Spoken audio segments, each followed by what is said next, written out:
إشارة خفيفة لأهمية البر بالوالدين، أختم بكلمة واحدة: تستثقل برك بأبيك، تحس أن أباك يعني شديد عليك، تحس بأن أمك شديدة عليك، وأنهما لا يساعدانك على برهما، وأنك تريد أن تبرهما، لكن أن هذا الأمر كبير عليك إلى غير ذلك.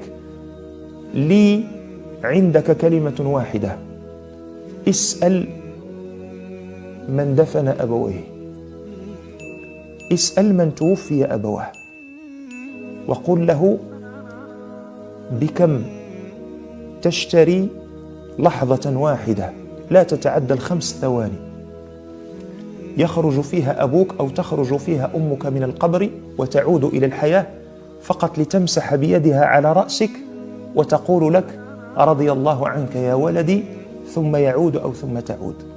سل من مات أبواه وقل له: لحظة كهذه بكم تشتريها؟ عندما تسمع الثمن آنذاك ارجع إلى أبويك واستغل حياتهما، استغل حياتهما قبل أن يثقل على قلبك وعلى جوارحك أمر برهما بعدما ماتا. استغل حياتهما قبل أن يثقل على قلبك وعلى جوارحك أمر برهما بعدما ماتا. المسألة الثانية: التبشبش، يعني الابتسامة، يعني اطلق وجهك في أمام والديك. لا يليق بالعبد يا إخوة ويا أخوات، لا يليق بالعبد لا من قريب ولا من بعيد، يقول عن نفسه أنه مسلم ويرجو الله والدار الآخرة، أن يكون طلق الوجه مع أصدقائه ومع خلانه، وأن تكون البنت طلقة الوجه مع صديقاتها وأخواتها، حتى إذا لقيت أباها أو أمها صار يعني الوجه مكفهرا عبوسا.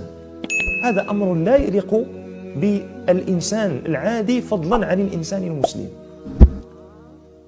طريقة السلام على أبيك وعلى أمك تختلف اختلافا كبيرا عن طريقة السلام عن غيرهما.